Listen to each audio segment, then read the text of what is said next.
dobry, witam Państwa w kolejnym odcinku z cyklu Kynologia w pigułce. Dziś gościem Kynologii w pigułce jest menedżer Kennel Clubu Remigiusz Czech. Dzień dobry Państwu. A opowiemy Państwu o tym, że byliśmy nie tak dawno temu na najbardziej prestiżowej i można śmiało powiedzieć, że największej albo jednej z największych wystaw psów rasowych na świecie, czyli na wystawie Crufts w Birmingham. Wyjątkowej wystawie, bo wróciła po rocznej nieobecności. Zgadza się. No było co do zwiedzania, mimo to, że nie było tyle psów co w 2020 roku, ale i tak robi to ogromne wrażenie, czyli 16 000 zwierząt, kilkaset tysięcy ludzi oglądających, także rzeczywiście było na co popatrzeć. Wystawa, która przebiegała, no, trudno się dziwić, pod znakiem solidarności z Ukrainą. Wszędzie ten kolor niebiesko-żółty był widoczny. Zgadza się. Tutaj też dostaliśmy nawet specjalne takie przypinki, które wskazywało na to, że solidaryzujemy się z narodem ukraińskim w tym trudnym czasie. Także widać, że sprawa taka, która nie tylko jest ważna dla nas, sąsiadów Ukrainy, ale świat kynologiczny i nawet odległa od Ukrainy Wielka Brytania także o tym narodzie i o tym, co się tam dzieje, myśli. O powrocie właśnie do Crufta po nieobecności, a także właśnie o sprawach związanych z wojną. Mówił w rozmowie z nami Tony Allcock, przewodniczący Brytyjskiego Kennel Clubu. Jesteśmy wdzięczni panu przewodniczącemu, że znalazł czas, żeby z nami porozmawiać.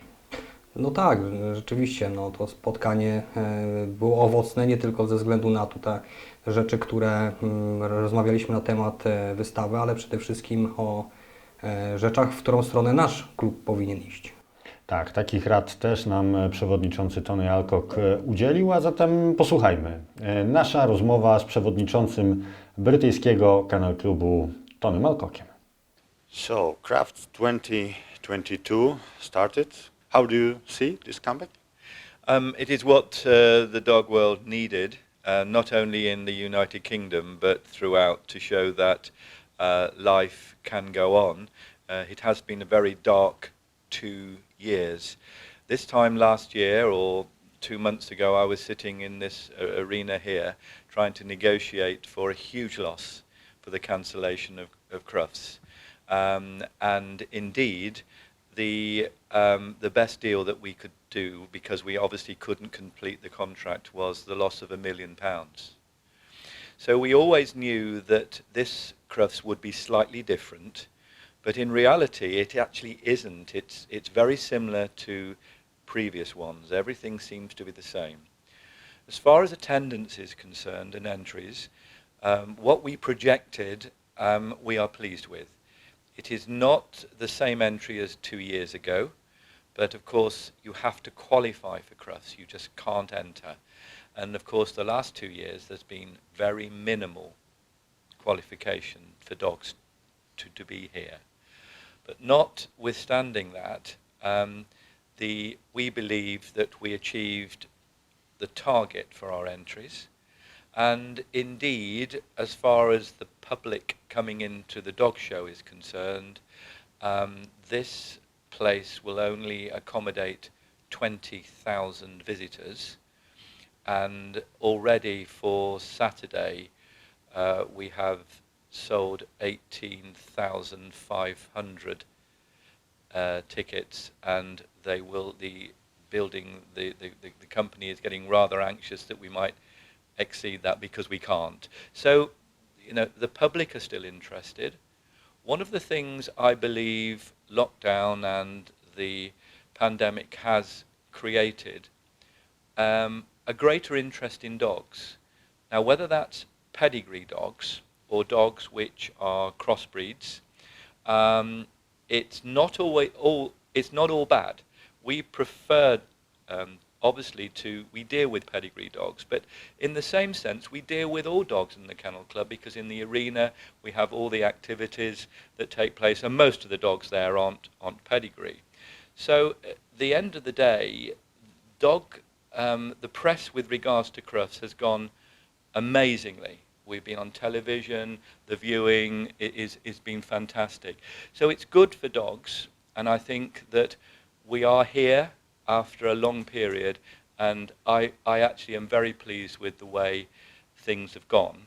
Obviously, the atrocity in Russia is very sad, and we are very saddened. We have that cloud there thinking of all those people and their animals and their dogs. But we decided over a weekend that I would write and I would make a very firm decision and a very firm stance that we would have no dogs from Russia. Yes, and that was my next question, because this year Crufts is also special because of the situation in Ukraine. We see that many judges, many officials, has this, the same as you, blue and yellow colors. How the Kennel Club supports Ukraine and dogs, breeders in Ukraine? Yes. Solidarity was important for me to make that very, very strong announcement that we are going to have no dogs, no registrations from Russia. I understand that, you know, the impact on dog people, but we have to stand up in support of what's going on. You will see a lot of these around. You will see the arena, the massive arena tonight, turn blue and yellow, because we as a kennel club are supporting the Ukraine people and their dogs. Over the weekend, unanimously, I went to the board and said, we need to donate £25,000 to the FCI, and our charity also gave £25,000. So that's £50,000, and we started to collect. What we're doing is we are channeling the money into the FCI so that they can contact people perhaps in your country and outline that people are flocking and see if we can get to make the difference. It is no good filling vans and lorries full of dog food to go all that journey in the way. It will have some impact, but we believe the greater impact will be the kennel clubs that are around the country, and we might make inroads in to try to help those poor people and their animals that we dearly love so much.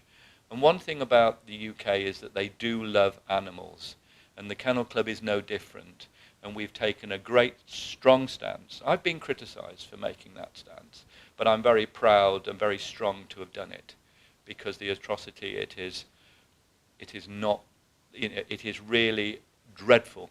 And we've taken a stand and said no, and we have then generously, and our exhibitors and our dog clubs are all donating towards the cause, so that we hope that we might be able to help, and hopefully and pray that the atrocity will soon come to an end.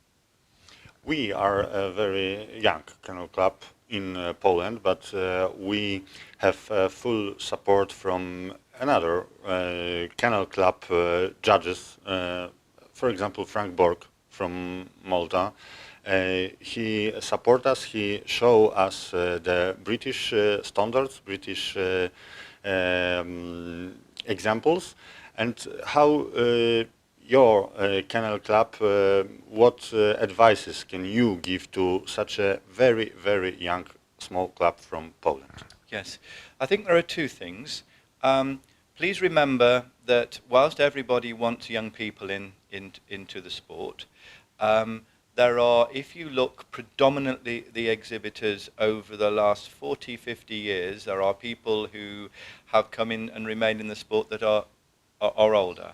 My advice is that you have to look at the audience of the people that show dogs. You have to ask yourself why you believe they want to show dogs. You have to assess the marketplace. Do they want agility? Do they want fly ball? Do they want heel to music, or do they want to show? The Kennel Club have a number of activities, such as field trials and rallies and working trials, and maybe we do far too much. My advice to any new organisation would be to look at the principle of what you're trying to achieve. What would you like to have? Focus predominantly on a certain area first. Get that right before trying to spread yourself very, very thinly across. And Ask yourself, is showing the next thing that people want to do, or do they want to do showing and other activities as well? I believe that your kennel club, perhaps as a new kennel club, are some way as an advantage. We started in 1800, so we've lived with the past, and I as chairman have been tasked making several changes to move us from those days, but try to hold on to the good things in one hand and try to move and progress in another. You, as a kennel club, are new, so it is almost like a new page. And I think that that is not a disadvantage. It is probably an advantage if you were to look and sit down and say, what do we want to do? Are we about pedigree dogs? Are we about all dogs? Do we want to concentrate firstly on shows? Do we want to have shows and a little agility, flyball as well? So I think basically the principles are going to be down to you. You will know far greater than I would, or indeed my dear friend Frank from Malta, what you will see where there's interest. Follow that, because you could be futuristic and set an example to the UK Kennel Club. To była ta część rozmowy z przewodniczącym brytyjskiego Kennel Clubu Tonym Allcockiem, która była rejestrowana. Odbyły się również rozmowy prywatne pomiędzy przedstawicielami ASPR Kennel Club a właśnie przewodniczącym Tonym Allcockiem. Miejmy nadzieję, że będą owoce tych rozmów również widoczne. A jeżeli chodzi o zdjęcia i pozostały materiał wideo z wystawy Crufts, to zgodnie z wymogami licencyjnymi po 30 dniach od zakończenia wystawy, czyli w okolicach Wielkanocy, będziemy również mogli je Państwu zaprezentować.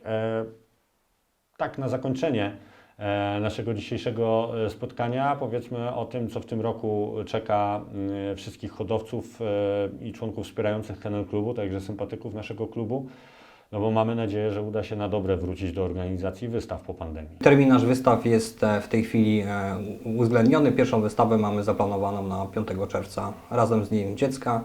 Wszystkie informacje będą niedługo opublikowane na naszych stronach.